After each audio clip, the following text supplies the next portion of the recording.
Hello and welcome to Talking Sense, a Pittsburgh Works Together interview series featuring our region's most influential leaders. We'll get their perspectives on jobs, the economy, and other topics vital to Pittsburgh's progress.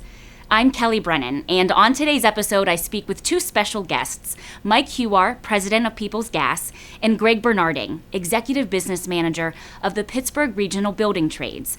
Mike and Greg are also co-chairs at Pittsburgh Works Together and are excited to talk about the organization's core mission, its values, and vision for a more prosperous future. We hope you enjoy this insightful and informative discussion. Mike and Greg, thank you for being with us today. We want to get right into it and really describe to people, what is Pittsburgh Works Together? How would you describe it to a friend or a loved one who just stops you and says, I need to better understand that? What's Pittsburgh Works Together? Kelly, great question. When I think of it as this really unique partnership of business, labor, with a focus on the community. While we're focused on economic development opportunity, it's about jobs for all, an economy for all.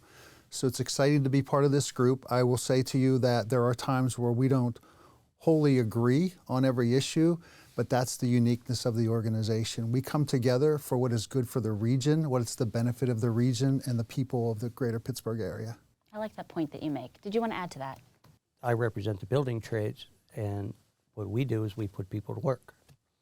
And so with the combination of business and labor, and trying to bring manufacturing and more work back to Pittsburgh, we could put more people to work in the trades and give them a career. So it's quite a broad-based organization that represent many sectors of our economy.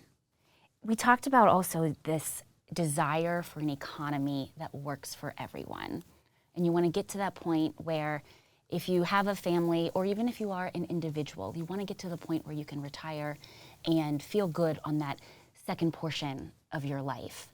But what is an economy that works for everyone? Like when you hear that, what does that mean?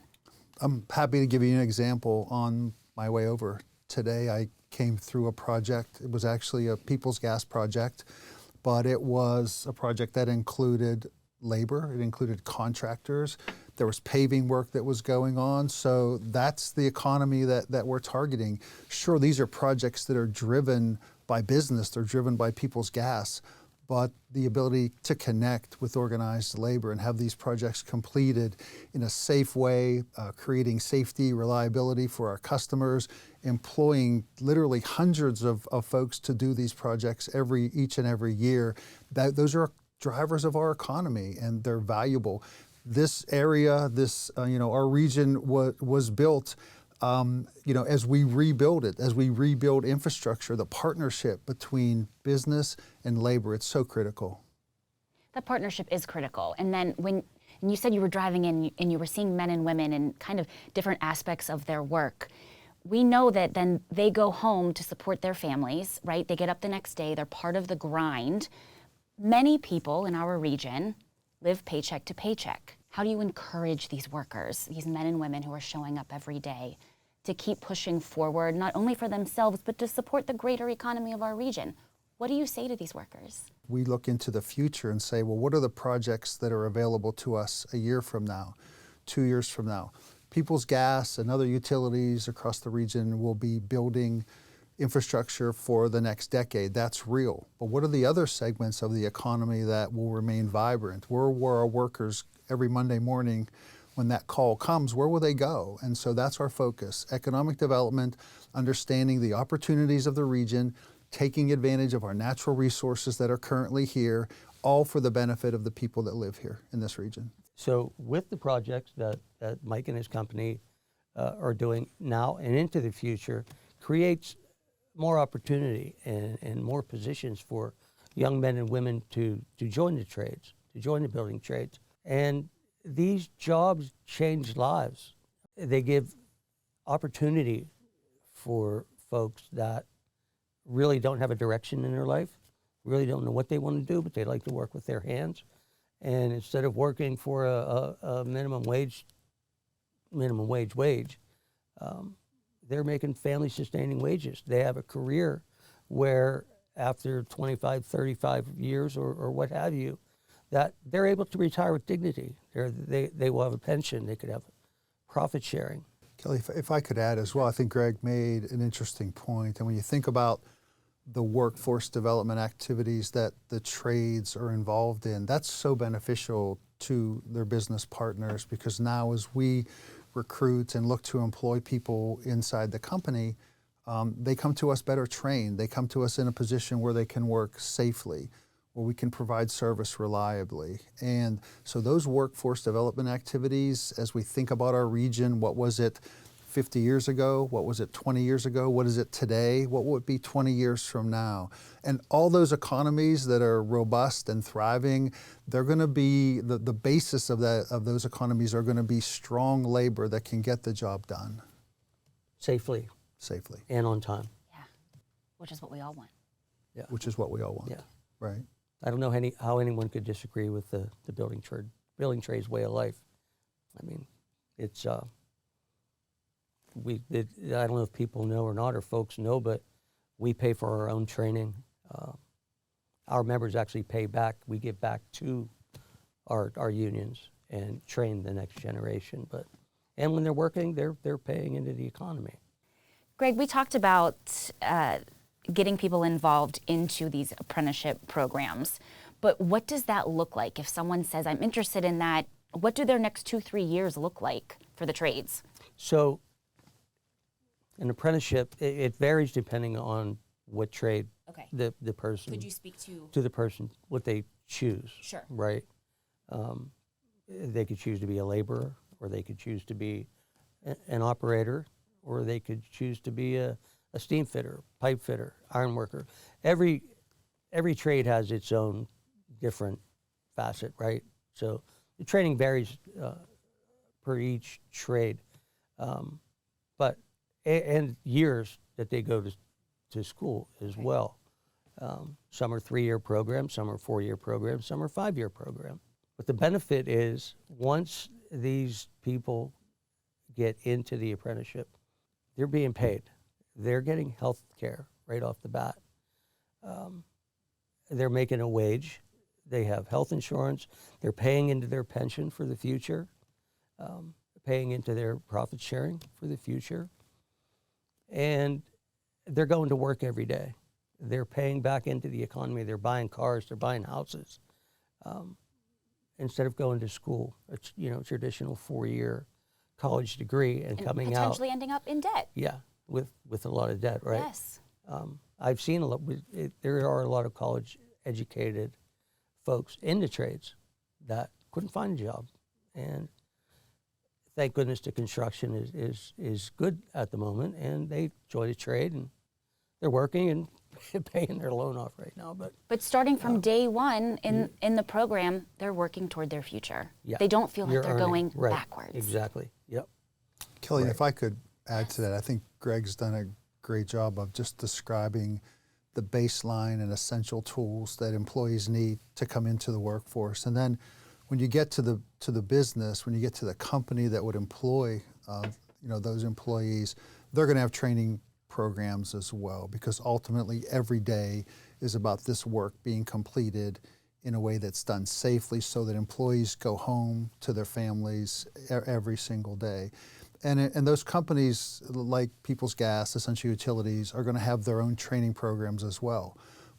But when we get people in the door that have these baseline training completed, and they have the fundamentals, it just goes so much better, so much quickly, and then everyone is productive. And it's just helpful to the company and the organization that the workforce development programs and the pre-apprenticeship programs are available to folks here locally.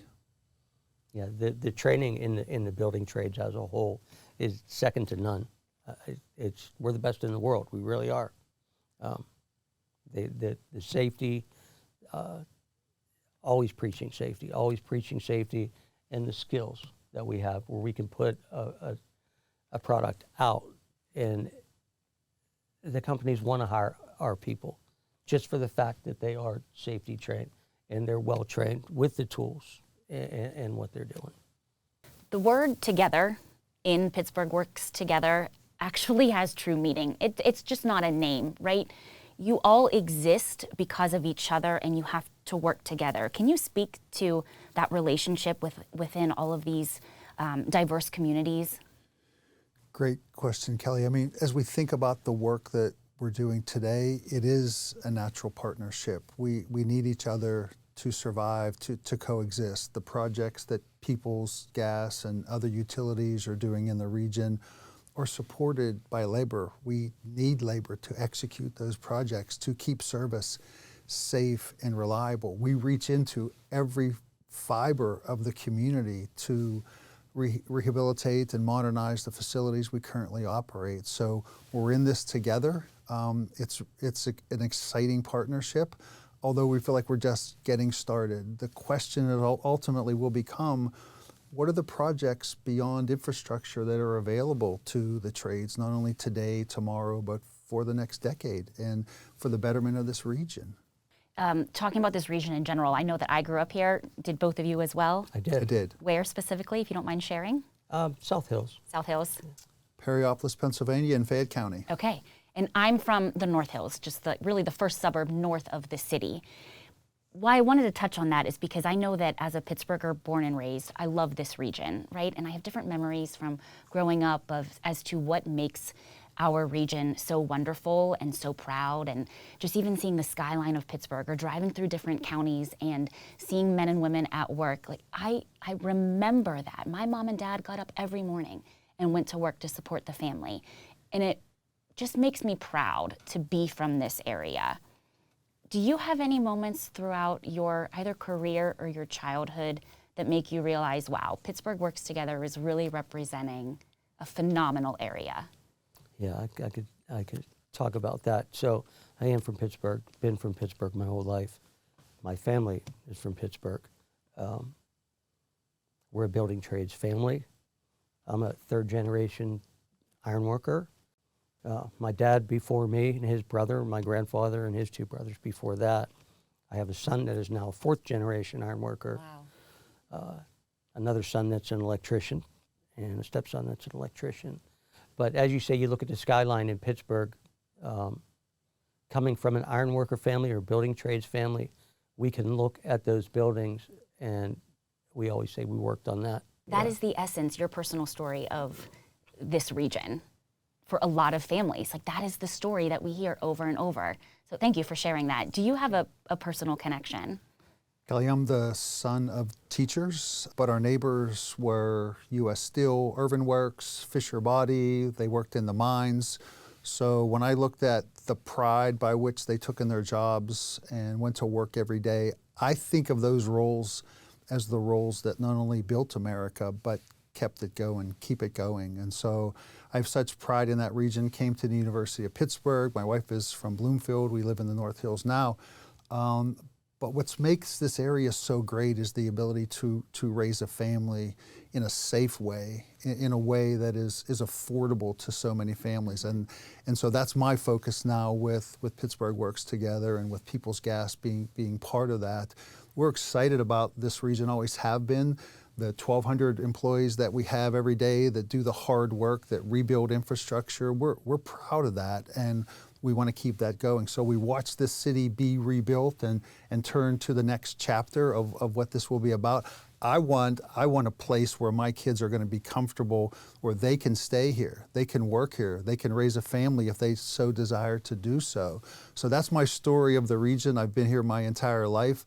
I'm very proud of this area. And I think it's important that we all do our best to leave it better than we found it, and that's the focus of Pittsburgh Works Together. I feel like that's the perfect ending. Leave it better than we found it. Right. That's the mission of Pittsburgh Works Together. That's your individual missions with your own businesses and your respective companies.